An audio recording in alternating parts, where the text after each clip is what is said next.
Hello everyone, it's James from Keeping It Anime, and today we've got the conclusion of the Bohman vs Playmaker duel. A new monster is given to us, well, a couple, and a great goodbye scene from the AIs.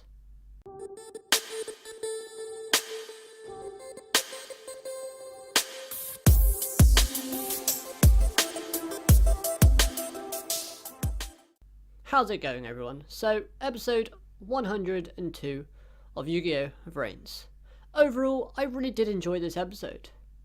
It was one of those episodes that had a lot packed into it, and it felt like no time had passed at all. So it really did get you psyched and really engrossed into the episode itself. Because for me, it went by pretty quickly.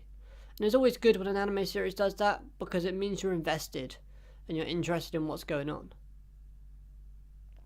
So we start off this episode with a weird Rebuffy scene. We all know from previous episodes that I did something to her and she can actually see the match unfolding. But she kind of goes into the Vrains, or into her own memory, or something weird happens to her and I ends up coming back as a result. It turns out he implemented a backup system inside of Rebuffy. Now, this was a little bit predictable, because it was hinted at in previous episodes that I had done something to her. And if I'm perfectly honest with you, it wasn't something I wanted to see, really. I wanted I to stay gone until the end of this duel, simply because if he came back like he did, it would diminish his sacrifice from last week's episode. However, they managed to get around that and make it work for themselves. Because in this episode, we do get him come back, but he also has a very good scene with the other Ignises. So I goes in to try and save the other Ignises. Flame, Aqua, Earth, Windy, Lightning. Yes, he's even trying to help out Lightning. And he gets there and he can't save them. Instead, what ends up happening is they end up sharing their last bit of power with him before they fully get fused with Bohman. And this scene was brilliant from Ai's character point of view, because it really did highlight and show the emotion that he has. Sadness, anger, regret. Everything showed through, both animated flawlessly through facial expressions and body language, and as well as through the voice acting aspect of it. We really did feel that emotion come through. So that was brilliant.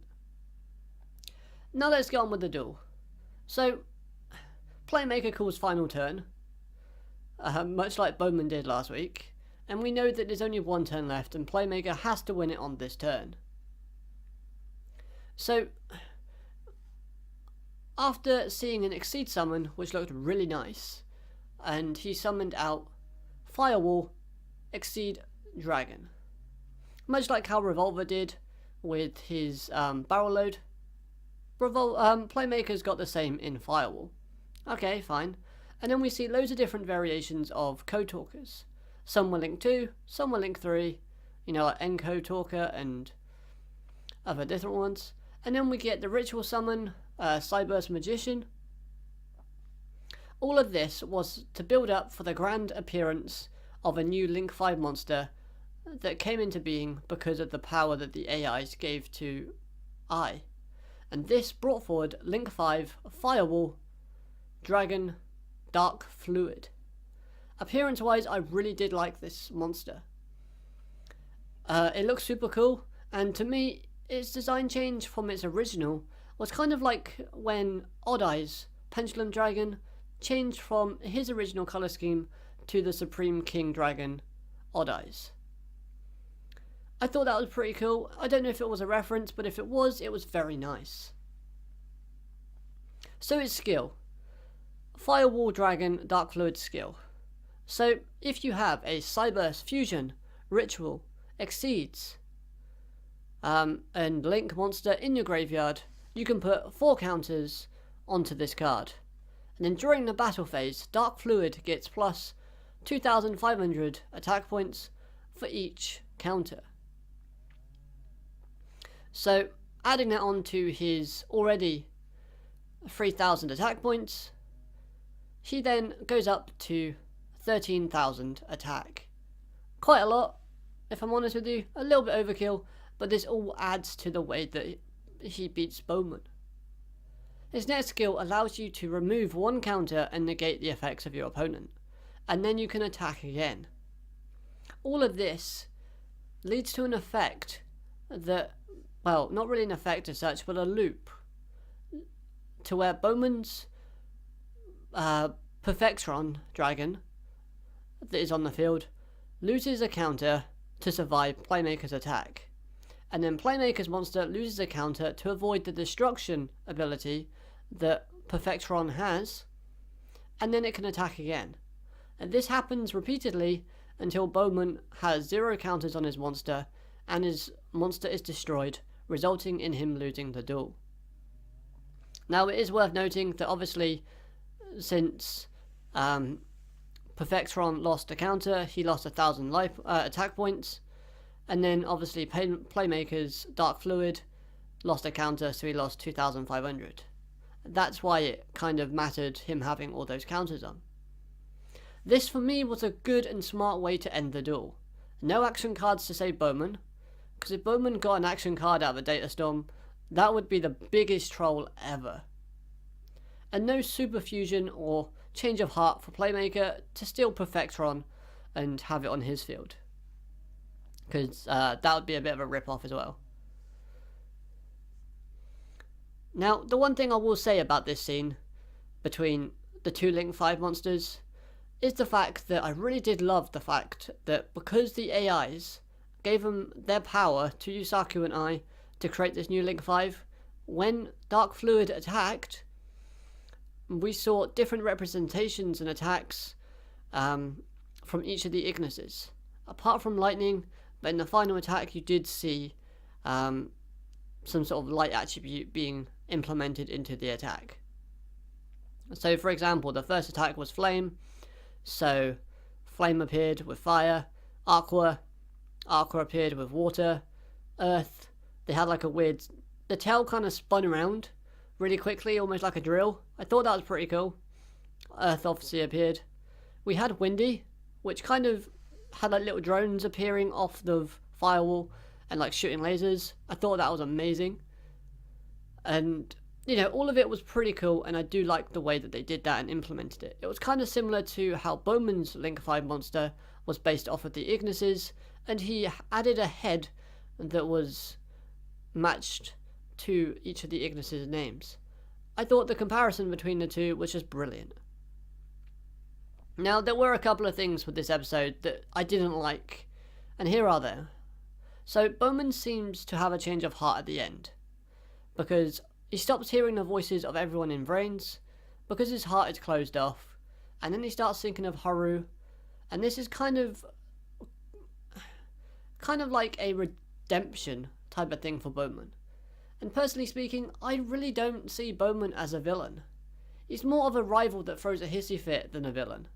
He even states in this episode that he is Playmaker's biggest rival. Yeah, okay, Go said that as well. What are you getting at? So, that part I really didn't like, and I just don't like Bowman as a villain altogether. I just see him as a teenager throwing a strop. And the other thing that annoyed me in this episode was the preview. One line I really did like about this episode, and that was at the very end, when Playmakers won, and him and I are talking, and they state the price of winning was way too high. That for me was a brilliant line to have. I absolutely loved that, because you still see the people still unconscious in Link VRAINS. Brilliant. And then you watch the preview and you see everyone back alive. Like, yes, I know that it's predictable that everyone is going to come back. Maybe not the Ignises, but all the humans and that are going to come back alive. But I just really wish they would have kept us in the dark about that for at least a week. So at least until next week's episode. I thought that was one thing they really dropped the ball on, because they gave us that really good line, and then about literally 2 minutes later, they kind of retconned that. I just wish they either didn't give us a preview, which, yes, I know would have scared a lot of people thinking that the show has ended. Okay, but or just not shown us that scene altogether. However, what I've just said, don't let that deter you from the actual episode itself. Overall, this episode was a very good episode. The animation was great throughout. The music and sound effects were brilliant as well. I loved the way that they choreographed the duel and how they made the episode flow. So if you haven't watched it already, I would highly recommend for you to go and watch it, because it really does showcase some great Yu-Gi-Oh scenes. So there you have it, guys. That's going to do it for this review of episode 102 of Yu-Gi-Oh VRAINS. Now it's up to you guys to let me know what you thought of this episode down in the comment section below. Did you think Playmaker was going to win? Or do you like the new Firewall monsters? And would you have done it differently? If you want to answer any of those, then make sure you write that in the comment section and I'll make sure to reply to each and every one of them. Other than that, smash that like button if you did, subscribe if you're new so you never miss a video from me, and until next time, I hope you'll have an amazing day, and keep it anime.